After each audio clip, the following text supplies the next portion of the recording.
Jessica Battle, and she is the head of the WWF's No Deep Seabed Mining Initiative, and she joins me now from Geneva. Welcome to the News Hour.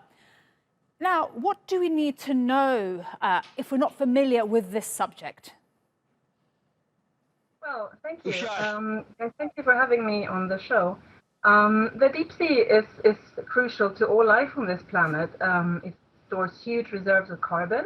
It's an important part of the giant ecosystem at work on our planet, and it's important for driving ocean currents and nutrient flows that benefit wildlife in the ocean, fisheries, and humans across the world.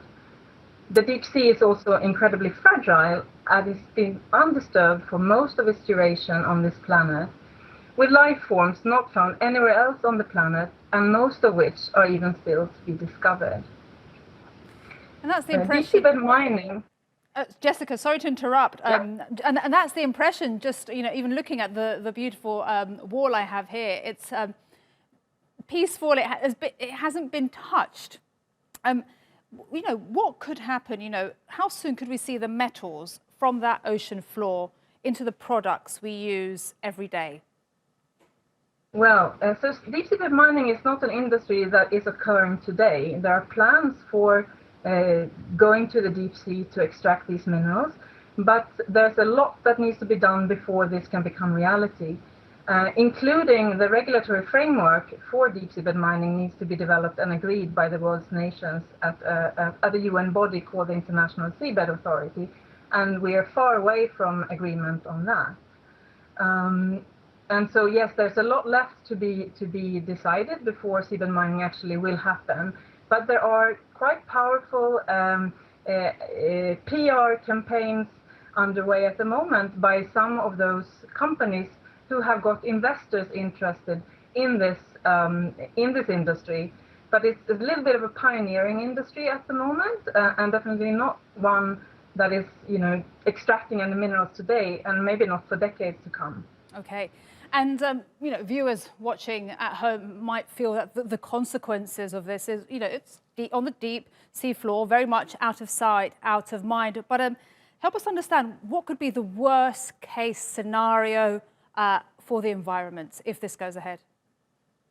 Well, first of all, we know very little about the deep sea. We know only a tiny percentage of all the animals that are found in the deep sea. The deep sea is from 200 meters to 11 kilometers depth.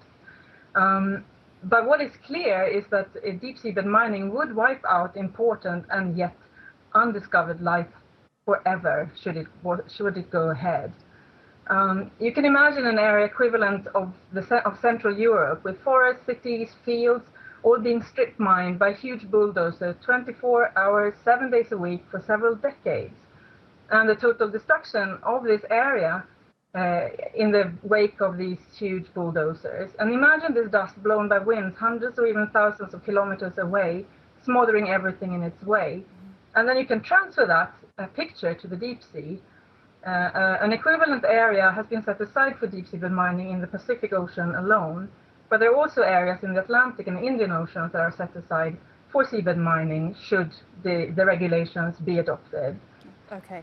And you can imagine this dust on land. This is called sediment in the ocean, and the sediment being disturbed as these nodules are being extracted from the sediment-rich sea floor, with these plumes being predicted by scientists to travel for equal length, thousands of kilometers, and this would impact both communications of life that relies on clear water and sending light signals for communication.